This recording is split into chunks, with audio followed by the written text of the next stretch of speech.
amazing experience. The Unleash Empathy mini class on unpacking white violence, it was unlike anything that I've ever participated in. It was unlike anything I ever experienced. I didn't even think, I didn't imagine that it could be as good as it was, because it was so deep and it was so impactful on many ways. So first, I want to tell everybody that I'm just saying, y'all need to sign up because what you will get out of this class, it's going to change you, because you do so many things that help people. First of all, just look at ourselves where we are right then and at that moment. So I think the first thing is that the approach in which you come to any conversation, you bring such like love with it, and you also bring at the same time your like brilliant ass brain, and it's so freaking good that it's just like, okay, so we talked about unpacking white violence, and I think what I want people to, I think first and foremost, know is that when we use the word white, or we talk about whiteness or systems of whiteness, one of the things that I found out recently from a conversation this morning actually is a lot of white people, even if they are doing the work, like if they're in the DEI space, if they're in the anti-racism space, they don't really have a strong understanding of some of the terminology. So when we talk about a system of whiteness, or when we talk about the word anti-racism, or we talk about anti-blackness, or we talk about white or whiteness or retreating into whiteness, those terms are hard or difficult for people.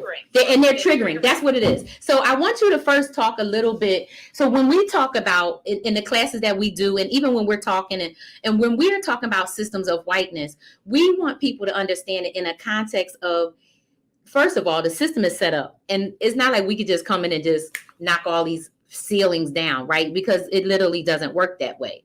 But when we start to mention the word white and whiteness, is so triggering to people. Talk about that part for a minute. Like, why is it so triggering? Well, the funny thing is, I think this conversation happened on LinkedIn, and it started with Randy, and I shared Randy's video and asked people to go follow Randy. And Randy had said she didn't realize that white people did not like to be called white, that they did not like it. And I said one of the reasons why is because in America, white people were never racialized, right? So I think when they keep hearing white, it reminds them that of their racial identity, and it racializes them in a way they never have been in the country. So if you go through your life never being racialized and never being aware of your whiteness, like having it pointed out for you all the time, it can be triggering. But when we are talking about whiteness, I'm not talking about white people per se, right? Because we understand that white people literally is a construction of the system. Right. It's not like, I know white people, and when we talk about white people, they identify themselves as a group, but it really is a construction of a system. Right. And so I think one of the first things that people need to understand, especially when they come into the work with us, that we talk about whiteness, but we talk about whiteness as a construct and a system. And people have to get used to hearing it if they're going to divest from it. Right? So when we say white or white people, we're talking about the system that was designed to colonize you first, right? Because white people colonized themselves first, right? So what you did was tell people who were German and tell people who were French and tell people who were British and Scandinavian and said, none of that matters anymore. You're now white. So the first colonization happened with you guys. And so it is triggering for a lot of people to disassociate themselves from whiteness, because to disassociate yourself from whiteness leaves you feeling like you don't now have an identity. What is your identity, right? Because you can't claim, for a lot of people, they can't claim their national heritage because they have no connection to their national heritage. But what they do have connection to is whiteness, because that's all they've ever been. So it is triggering, but that's part of the work. So when you come into these classes with us, and I want to be clear too, when I'm talking about whiteness, I'm also talking about white people, black people who participate in whiteness. I'm talking about Spanish people or Latin people who participate in whiteness. I'm talking about Asian people who participate in whiteness. Like, we all know somebody, a person of color, even some Black people, that are basically Black bodies with white face or white behaviors. So whiteness for us is not about people per se. It's about the system. Yep. And you can't divest from a system until you understand how it came to be. Mm-hmm. Absolutely. You have to understand how that came to be. And the reason why we called it white violence is because even the construction of whiteness was constructed through violence. Yep. And so when you make people white through violence, you have to unpack white violence, because that's how we even got to calling people white. Yep. Is this a good space for white people to listen and learn? It is. It is a good space for white people to listen and learn. So this is why we called it Unpacking White Violence, because whiteness, the creation of whiteness, was created through violence. Psychological violence, physical violence, emotional violence, sexual violence, financial violence, and all these different ways. And so the last class was heavy for a lot of people. And, you know, we ended the class talking about sexual violence and how sexual violence, morning, how sexual violence has been branded to kink. And so now people get to be sexually violent with one another and call it a kink. And so if I'm violent with you, I don't have to contend with, why do I need to be violent sexually in order to be pleasured sexually if I can just call it kink? Correct. Right? So we covered a lot of that in the Unpacking White Violence. And now the next mini class on Wednesday, good evening. The next mini class on Wednesday is going to be doing, when you start to confront violence in the way that it shows up in your life and the way that you've been conditioned into violence, inside of you sits rage. And how that rage comes out of you, how that rage is displayed in you, how you unpack that rage, how you wield that rage, is what we're going to be talking about in the next mini class, which is on Wednesday. And so if you weren't a part of the mini class on last Wednesday, you can still sign up for that class and watch the replay. But we definitely invite you to come into the mini class, because there's a lot of us. Great evening, everybody. Hello, Miss Envitide. There's a lot of us sitting with rage. There's white folks sitting with rage, and Vonda, there's a lot of Black folks sitting with rage. Hell yeah. I mean, so I had a conversation this morning, and one of the things that we were talking about was, how I think it's a difficult concept for people to understand about how a Black person, even a Black woman, could show empathy towards a white person, right? Because of what we have inside, right? Rage or anger, right? And so the fact that we're going to break into the depths of like what sits at rage and anger, and how do you get there, right? And translating violence and the impact of that violence, right, that it takes on us internally, as well as how it works or shakes out when we interact with people. Because at the end of the day, the way that we are responding and reacting and communicating and doing whatever is still a product of what has happened to us, our experiences, right? And how the world's been treating us. So it makes sense that there are Black people even doing anti-racism education, doing anti-Blackness work, alleviation work, doing abolitionist work, doing decolonization, deconstruction, Black history education, any of it, right?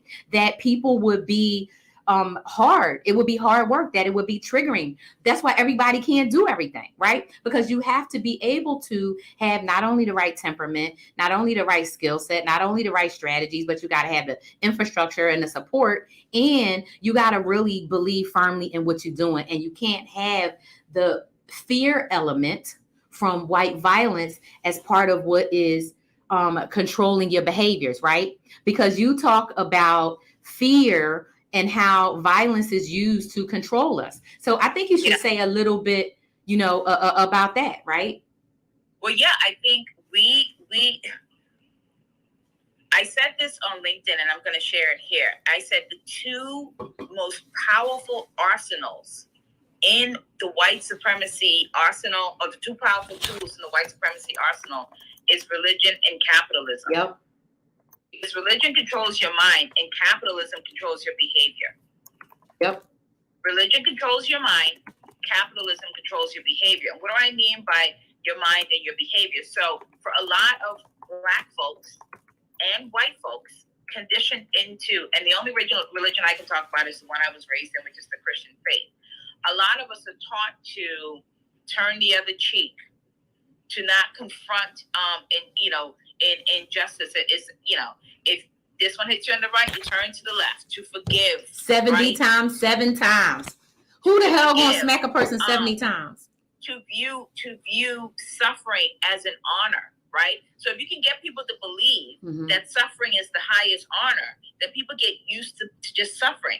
And whether that suffering is financial suffering, emotional suffering, sexual suffering, psychological suffering, people get used to suffering because we think the more we suffer, the higher we get to God, or the more righteous we are, or the more saved we are, right? So first you got to control people's mind, right? So you got to get them into a place of docile. You got to keep them docile, because if you weren't docile, you would be angry about the state of our world, the state of our country, the state of how we treat one another, the state of how we treat homeless people, how we treat disabled people, how we treat sick people, how we treat elderly people, how we treat children.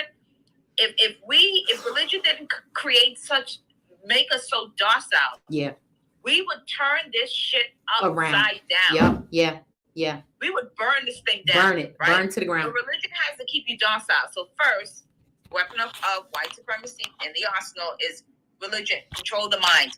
And then capitalism to control your behavior.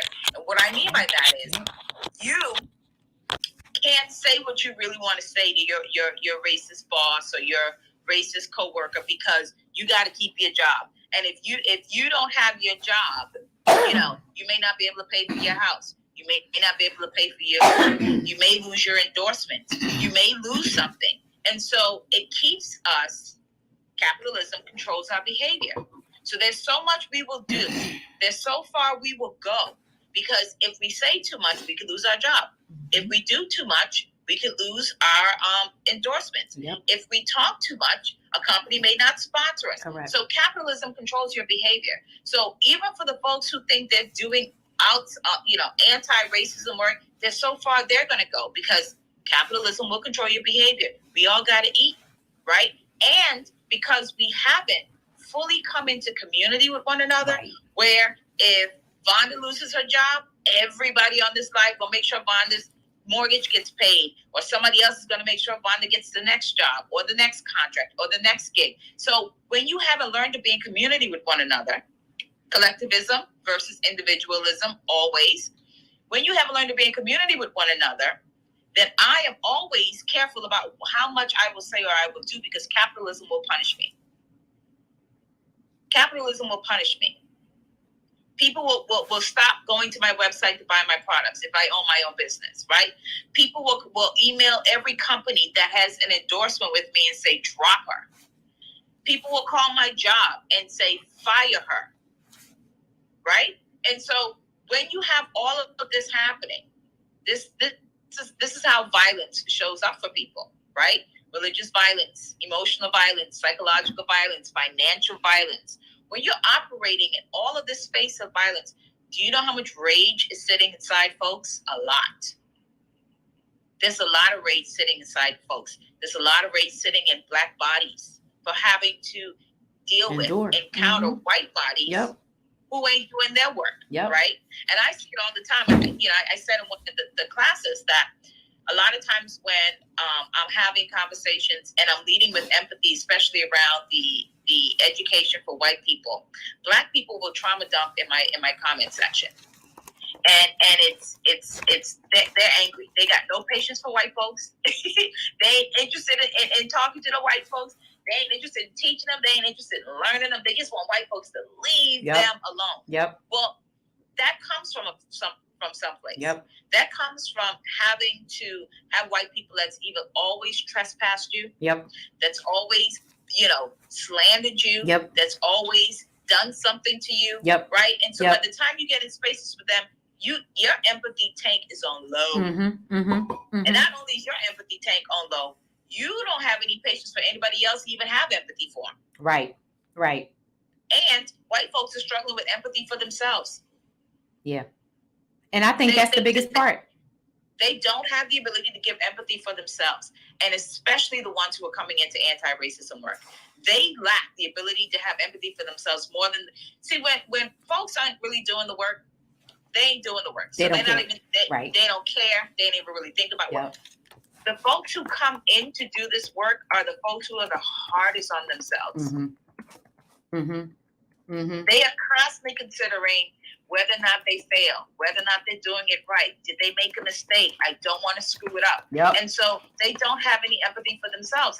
And like all of us, that's kind of bred under the system of white violence.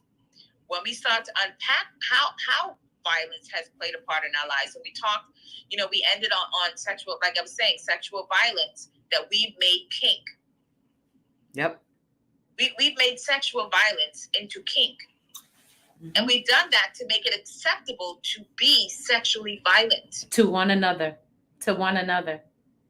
To make it okay. Because we have to do something to close the cognitive dissonance, right? You can't do something that against what your mind is telling you this is the wrong thing without coming up with a way to deal with that intellectually. Right? Like you have to come up with something, right? And if you want to control people, you have to come up with something that is you have to make the programming so widespread, right? So consistent and so inundated that people are like, oh yeah, this is normal. Of course it is. Yeah, of course it is. Of course it's normal to psychologically be violent to people, right? Of course it's normal to manipulate people. Of course it's normal, to physically abuse people. Of course it's normal to tie somebody up to a bed and whip them and chain them and do all these things. Of course that's normal. That's just what people like. That's just what people do, right? We violence is so normalized in our society that what just happened, I don't know what state it was, but there was a shooting in another state. And what happens? You get online and everybody's offering your thoughts and prayers until the next shooting, right? Until the next shooting. And I said in the masterclass, I said, let me tell you how normal violence is, especially towards children, both physically and sexually. We had people storm the U.S. Capitol. Yeah. Listen to me. We had people storm the U.S. Capitol because a billionaire could no longer be president. But when children were shot in school, nobody stormed the Capitol. They ain't stormed nothing. When the number of the thousands of children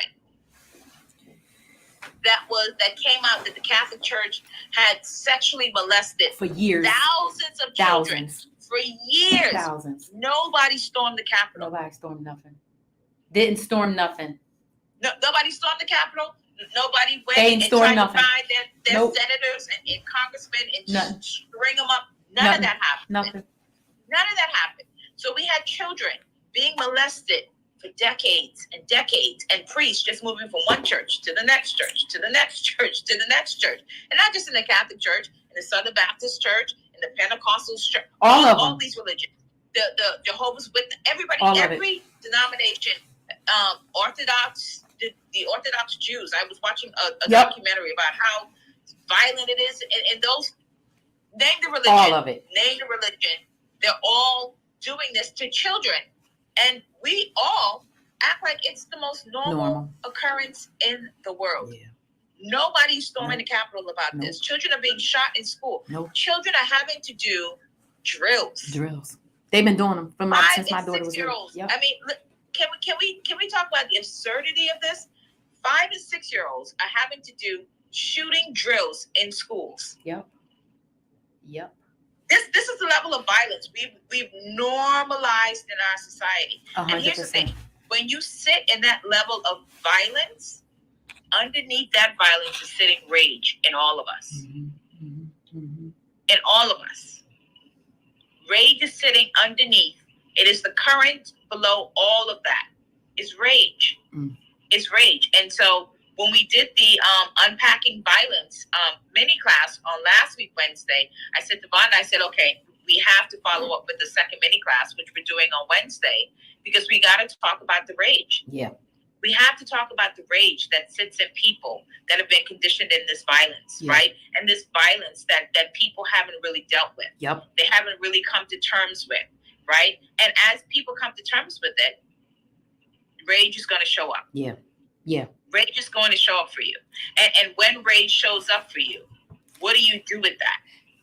What does it look like? So, because I think a lot of people who... Well, we're going to talk about what it looks like in the mini class. Yeah. We're going to have you come to the mini class to understand what it looks like. Exactly. Because I think a lot of people think that they're not angry. I think a lot of people think that they don't have rage. So people need to know what it looks like. And the thing is, just like empathy, right? When we first started down this journey last year, right? And we started, unpacking anti-Blackness through that lens of dumping DEI, and then got to this point where we recognize that, oh my gosh, if we don't help people understand that empathy is the reason that, the lack of empathy is that underlying force, and then those pieces are so layered in there. It's so important for people to understand how all those pieces work together, right? How that lack of empathy is built off of that violence, right? Because you can't have empathy if you are constantly just under that threat of violence, whether it's financial, whether it's sexual, like in a marriage or in some trafficking kind of situation, or whether it's physical, even just going outside, right? As a Black person, right? And so having that deep understanding about those connections between, hey, I'm out here as a white person and I'm trying to do work in the social justice or equity space. Or, hey, I'm out here as an anti-racism educator. Or here, I'm out here as a leader and I'm just trying to, figure out, right, how do I incorporate, new skills, right, so that I can improve, how I'm going about my daily life. Or maybe I'm a parent and I don't want my child, to grow up with the same, nonsense, right? In terms of how the world functions, how people get to interact and relate to each other. I had a conversation, another meeting today, and we were talking about when people say, I'm fighting for trans rights, I'm fighting for disability rights, I'm fighting for veterans' rights. Well, all those demographics come in a Black body. All of those demographics come in a Black body, and understanding how violence has impacted all of us, right, on different levels. But then you just, like you're saying, you're not going to just be in a culture of violence, be in systems of violence, and you're not going to be sitting underneath mad about it, angry, full of rage. But you don't realize that when you're yelling at your kids about nothing, that's some kind of rage. Or when you are going off on the highway because somebody is going 54 miles an hour in a 60-mile zone, you honking your horn and, doing a road rage type of incident. So people got to unpack that shit. Rage seeps out of our bodies in so many ways. And sometimes it is quiet rage too. Like, I think when people think of rage, they just think angry, screaming, violent, blah, blah. You ever been around somebody that has quiet rage? It's actually more deadly. Yes. I actually feel safer when you get to screaming, because I know you can get that out, but that quiet rage is deadly. And there's so many of us sitting with quiet rage. Quiet rage. And sometimes people turn that quiet rage on themselves. And this is why they check out of here. Yeah. Because that level of rage sitting in your body has to go somewhere. Yeah. And if you don't know how to go and be in community with people and say, I need help. I'm angry. I'm angry about it. Yeah. I'm upset about it. Yeah. And this lack of empathy only further divides us and separates us. Yep. And whether we separate ourselves politically, who's conservative, who's liberal, who's left, who's right. And you know where I stand on this, Vonda. All of it is trash. Like, all of it. It's all trash, girl. If we don't all make it to the middle and look to the left and right and see how we've been played, we're going to be doing this dance for a long time. Look, right? We dumb. As a populace, as a way that we are approaching our work, everything, our work, our communal obligations to society. We're not doing what we need to do just as a member of society. Just as straight up members of society, because why would Black people still be experiencing the same exact things, just in a more modern format? Okay, so somebody says, is it a lack of moral courage? No. I don't know if you were in here early when I said the two arsenals of white supremacy, and this impacts everybody, white bodies, Black bodies, brown bodies, is the two most powerful arsenal is religion and capitalism. Mm-hmm. Religion to control your mind and capitalism to control your behavior. That's right. It's not a lack of moral courage. It's a lot of people with a lot of moral courage who are afraid of losing their shit. Yep. Losing their job, their house, their mortgage, their family, losing their ability to buy food, to buy gas. Capitalism controls every single one of our behaviors. Every single one of it. It controls it. And so even when people know the right thing and even want to do the right thing, do it. The thing that stops them from doing the right thing is capitalism. That's correct. People have to eat. And, I wrote a post on LinkedIn, and, I really went after the people that look like me, that jump into me and Vonda's and all of the Black creators here on TikTok, especially Black people, that jump in our lives, that jump in our comment section, that jump on our videos, clapping us up and blah, blah, blah, blah, blah, blah, blah. Y'all do that with us, right? Because it is a cost when you use your mouth to speak on these issues. Yep. Right? Like, there's a cost to me, there's a cost to Vonda. So though we have our own business, companies can still decide not to partner with us because of what we talk about. That's right. Like I do fashion, I do hair, I do makeup. I am not safe for most brands. Most brands ain't signing for me, right? And then you have Black people who get angry at white people for not standing up, but Black people are doing the exact same thing in their workplace. You ain't saying nothing at work. How about this, Tammy? If Black people spoke up for themselves in these jobs, in these corporations, why would Black women still be at 58 cents on the dollar?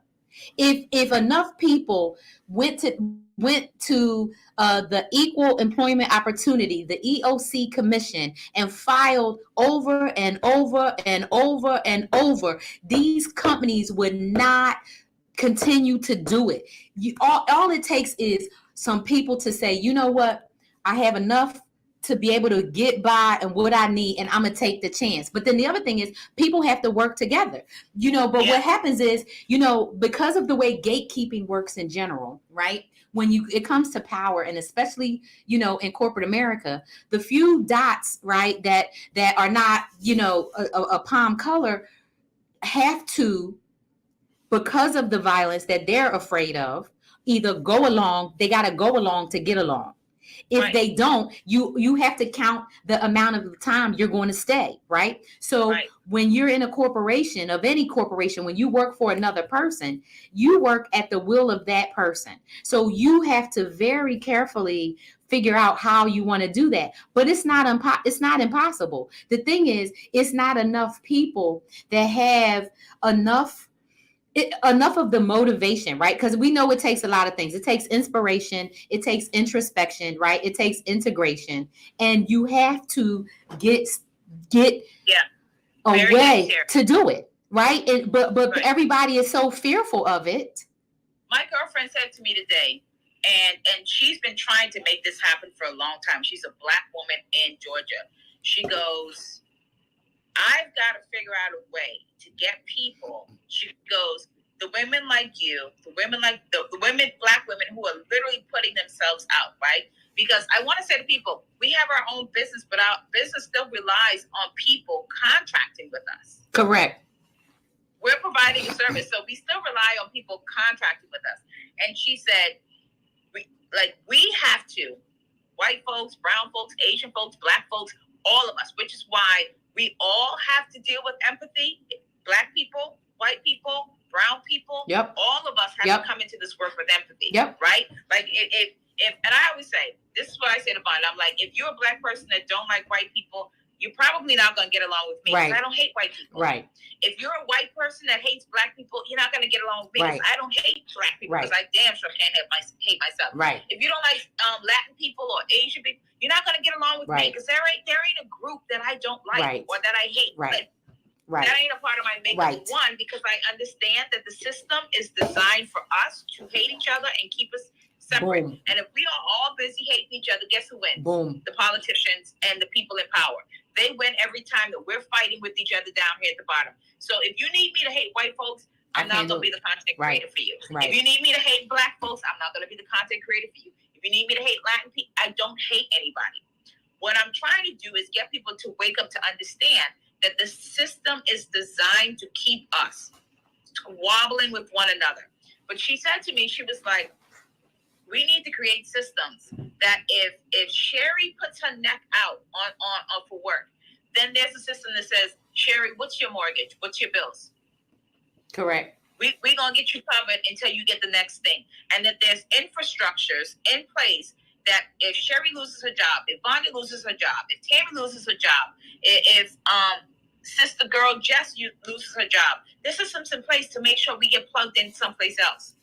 And if we don't get plugged in right away, there's systems in place to take care of the people who are using their big mouths to speak up, because there is a cost for this. The reason why I'm not in corporate America anymore is not because I am not talented. It's not because I'm not smart. It's not because I couldn't do the job. It's because I couldn't keep my big mouth shut. That's it. That's why we're not there. And I'm going to tell you, most Black women that end up leaving corporate America at a young age, under 50, under 60, we're not leaving just because, we don't want to work, right? But we leaving because who wants to be treated in a way that is not commiserate with who they are and what they believe about themselves, right? Who wants to be underpaid by 42%?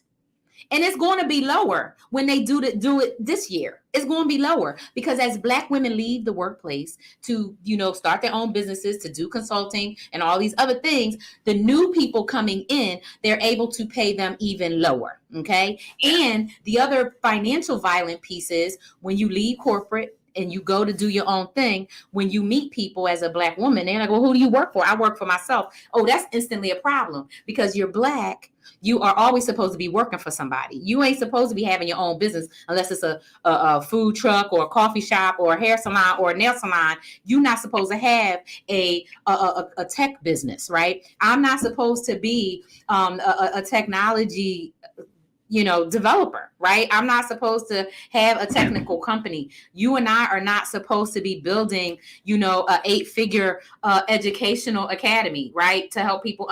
We're not supposed to be doing that. Like nobody is out there saying, okay, Black women, do your thing. Because if that's the case, Black women would get more than 1/4% of the VC money. Because it ain't like we don't have the ideas. It's not like we don't have the intellect. It's not like we don't have the intellectual property. It's not like I don't have patents I'm ready to apply for patents, but I don't have enough money to apply for all these patents, right? For things I'm building and developing. So what people don't seem to understand is that there is such a larger global and bigger picture to how all these pieces work together. How these system works. And they use violence and fear to control us all. They use violence and fear to control us all. And while we're all being controlled through violence, we're sitting with a whole bunch of rage. And if you don't channel that rage in a constructive way, rage will consume you. If you don't use that rage that you have for injustice, for racism, for discrimination, for transphobia, homophobia, to discriminating against disabled people. If you don't take that rage and use that and fuel that in a constructive way, rage will consume you. Mm-hmm. It will consume you. Mm-hmm. And so, that's what we're going to be talking about in the mini class on Wednesday, because coming out of that, unpacking violence, and then talking about what happens with that rage. Mm-hmm. What does that rage look like? How does that rage show up for you? And then what do you do with that rage? How do you channel that rage in constructive ways that you actually impact change? Mm-hmm. I was telling Vonda today, I was having a conversation with a woman that wanted to do DEI, and she is writing a book. She's a white woman that's writing a book about inclusivity, which is already another one. Like, okay. And another one. Where are we going with this? And then she said, but I want to partner with people like you and really smart Black women, because your content is spicy. I feel challenged, but I also feel welcome. Like Vonda says, I come into my work with love, right? She goes, although I feel challenged, I still feel love. I feel like you do this work from a place of love. And I don't think that I should really be having these conversations. And I'm thinking, but you're writing a whole ass book. You're telling me you shouldn't be having these conversations, but you're getting ready to write and publish a book about a conversation you don't think you should be having. And about to make money off of the shit. But I digress. So she said, so I want to be able to move those opportunities for diversity over to you. And I said, well, if you're going to be writing a book about inclusivity, you need to be able to talk about it. And I said, it's not that you can't talk about it. It's changing how you're talking about it.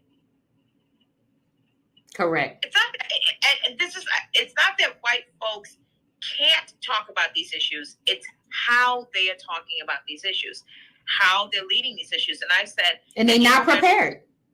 Even when they come into anti-racism work, they come even into this work from a place of privilege. And and they're constantly telling you about their privilege. Yep. Because see, here's the thing. Yep. The thing that you're ashamed about, you ain't really talking about. Right. Oh, you got to say that again. Say that again. The thing that you are ashamed about is not what you're talking about. So every time I encounter a white person and they start telling me about their privilege, I know they're not ashamed about it. I grew up with money. I feel so bad. and I know that they're using that as a flex on me. Mm-hmm. Mm-hmm. Yep. They don't know that I know that, but that's what you do. When you come into spaces with Black people and you immediately start listing all the ways you have privileges, yep. You're not ashamed by that. Nope. Not at all. Not at all. Not at all. You are not embarrassed about it. The things that I have shame about, I'm not walking into conversations to talk to you about that. Boom. You literally gonna have to drag that out of me. And Boom. you're probably not gonna get it out of me. That's between me, Jesus, and the grave, honey. Okay? Me, Jesus, and the grave, we gonna rock with that. Yeah. So, when you come into this work, you got to be careful about how you're even talking about the work you're coming into. So it's not that you can't talk about these issues, it's how you're talking about these issues. And one of the ways to know whether or not you're talking about it in a way that advances the people you intend to advocate for, you have to come into community with, yep, classes with, yep, with the people. So when I hear, because when she was, and one thing I will say about her though, in the conversation I had, I corrected her quite a few times and challenged her quite a few times. And she didn't get haughty about it. She didn't get defensive about it. Good. None of it. She literally said, I'm so thankful, because here's the thing. In my business, I will do a 15-minute call with anybody, kind of like a discovery call to figure out what you need. After that time, it's a consultation fee. And she was like, just in these 15 minutes, I just learned so much. And I was like, I'm just going to push back on the language that you're using. Mm-hmm. Because, again, if you're writing a book about that, you need to be able to speak about it, but you need to change the way you're speaking about it. Because the truth is, let's be honest, you can only speak about it from your lens. And your lens is a white woman that has privilege. Right. So now you need to be working with somebody who can help you dismantle that, or what that looks like, or how the language you're using, how that's offensive to somebody, how that sounds, how that's going to hit my ear as Yep. a Black woman, how that's going to hit a gay person's ear. Yep. And I do that myself. Yep. I am a heterosexual woman. So when I'm having conversations about or advocating for people of the LGBTQ community, I sit with them and I listen to them. And I'm very perceptive about how they're talking about issues that impact them. And then I learn from them about how to advocate for them. I don't go into spaces thinking I know how to advocate for a community I'm not a part of. I also think so many white women who are in DEI specifically don't have Black mentors. Nope. Aren't taking any decolonization classes, not doing any of the work, but really think they can go into a job and advocate for people, for a community they're not a part of. But guess what?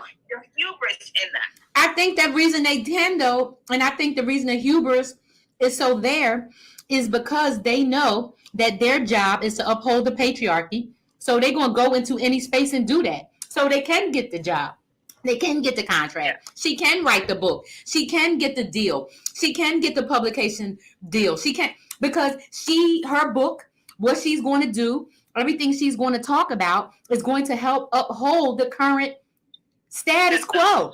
That's why I wrote Dump DEI, because the thing is, every person that is in the DEI space right now, that is calling themselves doing work because they're working on disability rights and queer rights and neurodiversity, it's all trash, because the bottom line is a Black body comes in every single spectrum of whatever rainbow you want to talk about, the physical, the emotional, or whatever. We are all of it. So whenever somebody's like, oh, queer rights, disability rights, neurodivergence rights, and nobody is saying, what about Black people? The book is called Dump DEI, and it is available for pre-order. It's going to release on the anniversary of the Equal Pay Act, which is June 10th, 1963, but 2023. So it's going to be 60 years later. And at that time, it'll be so interesting. The new study won't come out till September, but to see, right, how much further we dropped, Tammy, from the 58 cents. Like when they do it used to be 63 cents. It was 63 for years. It was 63 for year after year. Then it went down to 61. It went down to 61 last year. And now we're at 58. Right. So next thing, because the idea, right, the strategy is to eliminate Black people, right, from the social economy, right? So that literally our money is only going in. And once our money is all gone and we're at zero net income, then what? Because that's where we're going to be. Maybe what gets out the patriarchy? Nothing gets you out the patriarchy. Right. I've said this in a few videos. If you're a white woman, the patriarchy hates you less. That's right. But it still hates Absolutely. you. It just hates you less. It doesn't. It doesn't hate you, and it's going to give you a little bit more privileges than it gives me until you have served its end. And when you are done serving its end, it will discard you too. Boom. Boom.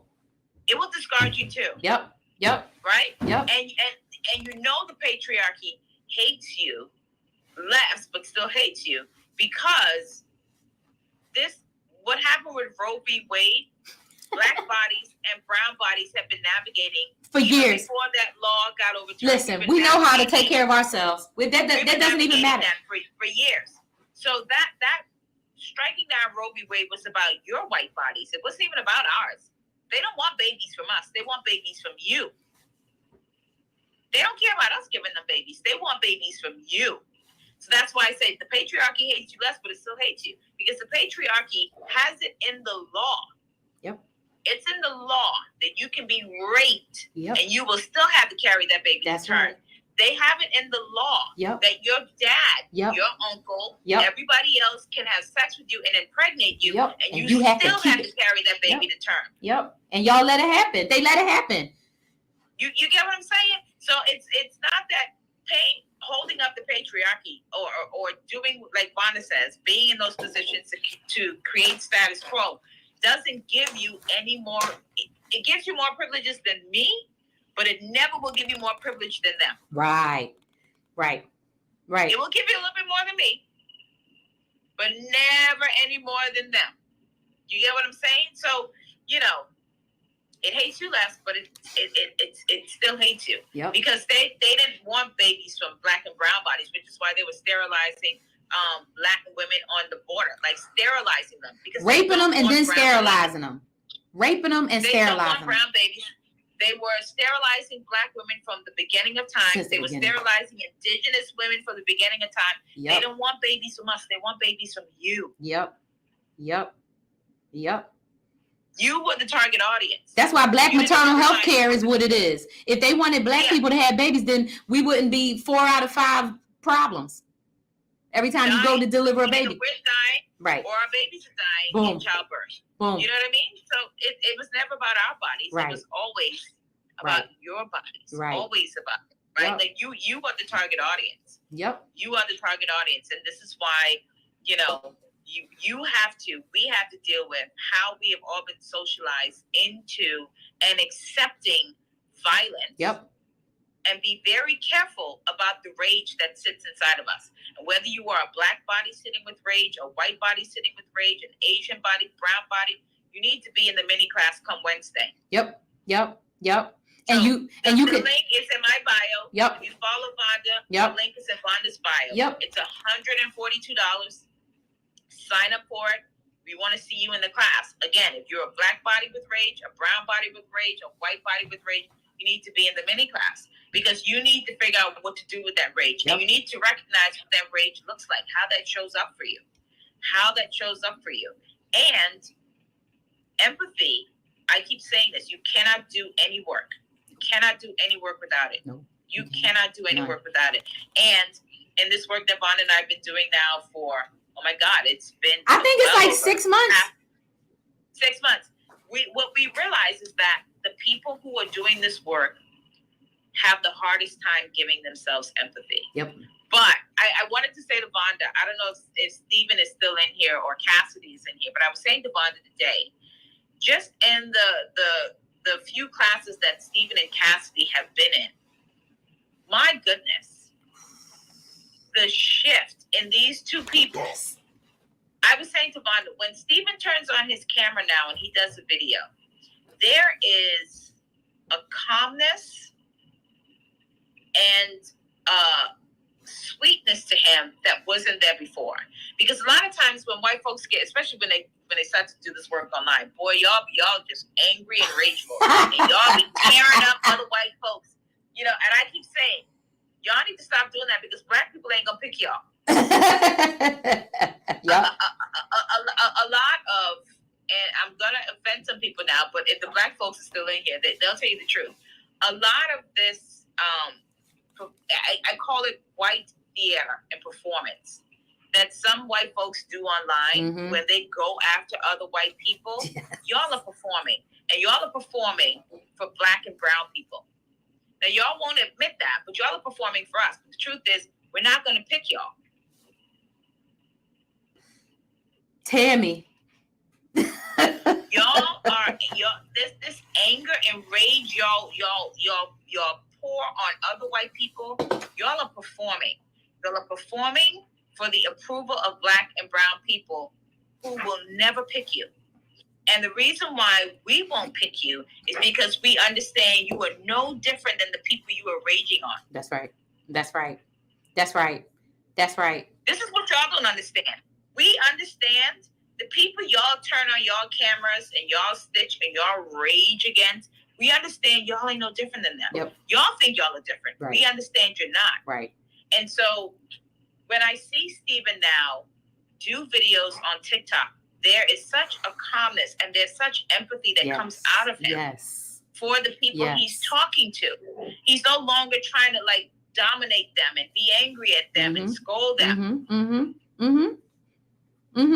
He's now talking to them from the most empathetic place, but he's also learning how to hold boundaries for himself.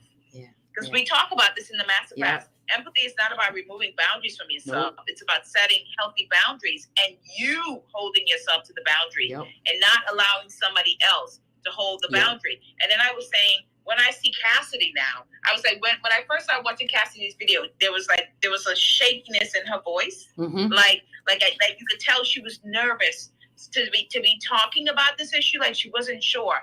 And now when I see Cassidy, there's an assurance about her, right? Like she's like, listen, I may not know everything, but what the fuck I'm talking about right now, I know this, right? And I'm learning and I'm growing, and it's okay to, like, what I love is seeing like the courage, right? So it's funny. Did I tell you the courage? That's a good one. The courage. Like now you see in Cassidy, when I watch her videos, see this young woman kind of building her own sense of courage in what she's learning and what she knows, but also in the same way that Stephen is extending empathy to fellow white people. Boom. Boom. Extending empathy to fellow white people and saying, I don't know it all, but I know this, and I'm sure about this. And I literally, Vonda and I were talking about this like 9 o'clock this morning, and I was like, oh, I want to do a TikTok video. So I shouted out Aaron. I said, but I really want to shout out Stephen and Cassidy because when I watch their videos now, I can't believe it's only been like 2 months of master classes, and then to see this shift in these folks, I'm like, it is beautiful to watch. It is beautiful to watch. It really is. And, you know, it's funny when I think about all of the pieces that go along with, you know, how like there's all these books like about how to create habits and all these things, right? And I've read hundreds of books, I know, over the last 45, 50 years. Hundreds, I know. Vonda and I are readers. I'm and I'm trying to. If I switch my camera around, you will see that my TV is not even plugged into the wall. I was saying to Vonda, I haven't watched TV in like 3 years. That TV has not turned on in about 3 years. I'm either reading, researching, or thinking, or I'm sitting with myself. And that's the other thing, right? Is I think I haven't ever seen anything that teaches people that. I haven't seen anything that really teaches people, you know, about how to, when you're trying to especially engage in difficult work, especially engage in challenging work. I haven't seen people talk about empathy. I haven't seen people talk about how you have to give yourself that type of empathy and gentleness and kindness and grace to yourself when you, especially the harder work that you're doing. Somebody had asked the thing on here. I know I keep giving you, because I always think of books and I'll be like, oh, here's another one. Because you know how on TikTok, there are so many great creators that are history, you know, like the historians, right? Like Port City Vibes. I love him to death because he reminds me, everything he puts out is like the teachers that I had, my Pan-African that I had when I was little. So every time he either like has a book or shows something, I'm like, oh my goodness, I remember that book. And because I have the app, right, my Radical Change app, and we have, you know, our mentees and people in the app, I'm just like sending them to Cassidy. It's so funny that he keeps on bringing up every book that I have read. And it's like, oh my God, here's another one. Oh my God, here's another one. And some of them, you know, they're not fun books, right? These are books about the history of, you know, how Black people were treated, our history. They're not fun books to read. But when I think about what I learned from reading those stories of my ancestors, girl, that's why I like, it's no problem being Black. I love being Black. I said this to Vonda. I said, let me tell you another thing that's been kept out of history for all of us. And if you're Black on this live and you're white on this live, listen to me when I say this. I said to Vonda, what I think has been purposely kept away from us as Black people and as white people is exactly how many white people actually was doing the work of civil rights. When you think of, like, if you ask a white person or a Black person, name a white abolitionist or name a white, like, there's only one. Who is it? Like the John Brown guy? Like people only know one. And I said, there's a reason why we don't know how many white people actually was fighting along besides Black people. Because one, you don't want to inspire other white people to be like those white people. Keep that fear going. Then you upset the apple cart. So they don't ever want y'all to know how many white people actually was fighting along beside Black people Right. in the fight for freedom. Yep. They don't want y'all to know how many white people were refugees for refuge for Black people during slavery. Underground Railroad, none of it. They don't want y'all to know how many white people were involved in that. Same way, they don't want us to know as Black people how many white people were involved. Because if we believe there ain't a whole lot of them, then that means we don't trust none of them. If for Black people, if we believe it's only like 1%, it makes it easiest for not to trust white people at all. Yep. At all. So they keep that number, they keep that history away from both of us. Yep. So we think all white people are just awful, like all of them. And then when white people feel like, oh my God, like we're so horrible, none of us was doing the right thing, because they don't want you to know how many white people are actually doing the right thing. Boom. They don't want you to really know how many white people had crosses burned on their lawns too. They really don't want you to know how many white people died with Black people standing up against this evil system. Boom. They don't want you to know about those white people. Nope. Because if you know how many white people was doing it, it may inspire you. So we'll keep those numbers away. Say it again. What would happen if we knew? Those numbers away from you. Because if you really knew how much white people really was fighting with Black people, we'll keep. Maybe you may be inspired to be the white person that does that. So we can't let you know. And if Black people knew how many white people was actually fighting with them, maybe we wouldn't hate white people as much as we do. Maybe we wouldn't be distrustful of them as we are. So they keep these numbers away from both of us. And I said to Vonda, I said, you're not in the same way I believe that there's more than 13% Black people. Now, there's a reason why that they keep it at 13. That's a whole nother lie for a whole nother time. That's more spiritual TikTok, and y'all ain't ready for that. But they keep that number at 13 in the same way. That number of 70% white, that number is not true. Considering if you go and look on the census, how many different groups of people are now classified as white that aren't European whites. Yep.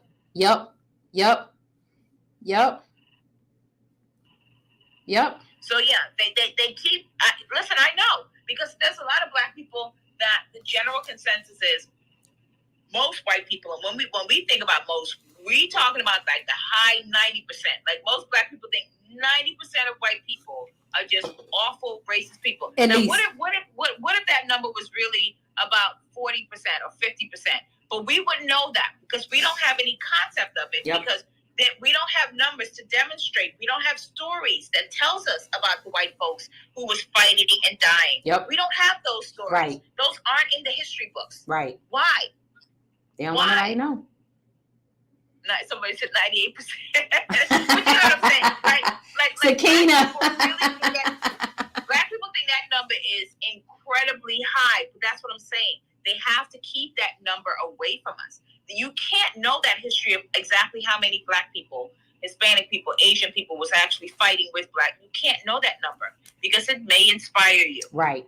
It may cause you to do the right thing. And it may cause Black people to really get in community with other white people, and you can't have that. It's this divide and conquer thing. And like I said, when we are all socialized inside of white violence, we all sit with rage. And what that rage looks like for Black people is very different than what it looks like for white people. And sometimes, and we'll talk about this in the class, but sometimes that rage shows up as loathing. Hello. Boom. We'll cover that in the class. Sometimes that rage shows up as that's going to be deep. Oh my God. Okay? When you hear rage, you just think, punching, fisting, tearing down. No. Sometimes rage shows up as self-loathing, self-harm, all the things. All the things. So if you haven't signed up for the master class or the mini class, but you definitely want to be in the master class, because we're going to jump off here because we've been on here for an hour, so we don't want to stay on here too long and bore you all to death. But February's master class, we're going to be covering racism, classism, and elitism. Hear me again. The mini class this Wednesday is going to be a continuation of the mini class we had last Friday, which was unpacking white violence. And this Wednesday, we're going to be dealing with the rage of after you start to unpack that violence and understanding how you've been conditioned into violence. But the masterclass, which is the 2-day with the bonus happy hour Friday. In that class, we're going to be covering racism, classism, and elitism. Everybody, black bodies, brown bodies, white bodies need to be in that class. Absolutely. If you're black, you've been practicing some classism and elitism, and you ain't gonna tell me no different because I raised my hand on it, so I know what I'm talking about. Okay? Yeah. And if you're white, you've been practicing some racism. Mm-hmm. So this is why we want the class to cover, to be that we capture everybody in these classes. And like I said, I just really want to shout out both Stephen and Cassidy. Those two people have been with us since the beginning of the masterclass and the mini classes, and watching you guys show up online far more empathetic than when you first started, because empathy is the way out. Being able to feel for somebody else that leads you to action for that person is what's going to get us where we need to go. Right there. And if you don't have empathy for the people around you, working with you, living with you, nothing changes. Nope. Nothing changes. Nope. Not at all. Nothing changes. Empathy is the thing that leads you to action. Because if I can feel for you what I wouldn't want for myself, I'm going to do something about that. I'm going to respond. I'm going to do something about that. It's going to require me to do something about it. Yep. So we have master classes all this year. If you can swing being in everyone, I will encourage you to swing being in everyone. But we definitely are covering different topics. If you work for a company and you are still looking for speakers for Black History Month, although y'all are we almost full now. We busy. So yeah, that's what I'm saying. But if you want to see if we can accommodate, if you have a company that looking for somebody to speak, like I'm literally traveling the end of this month. I'll be in Orlando, and then I'm going to Tampa, and then in February I'm going to the Bahamas, and then in March I'm in San Diego. So I'm going to be traveling a bit. But Vonda and I, if you are looking for group, if you work for a company, book to visit. Yeah, if you are a company that want training for your team, get with Miss Vonda. She is the organizer of all the things. I just show up and do my thing. Vonda organizes it all. Get with Vonda. If you work for a company and you want to do a masterclass on your company around empathy, we definitely we want to help you guys do that, because we think it's necessary in every aspect of our lives, our personal lives as well as our professional lives. So the link is in my bio. If you follow Miss Vonda, the link is in her bio. The class is 142, but I promise you, you're gonna get a lot out of the class come Wednesday. So we hope to see some of you who are on this live. We hope to see you in the class. Thank you for hanging with us for this hour. Ms. Vonda and I are going to jump off here, but thank you guys. And for those of you who follow us and have been supporting us in the class, we thank you. We thank you. We thank you. And we'll see you next time. Good night, everybody. Bye.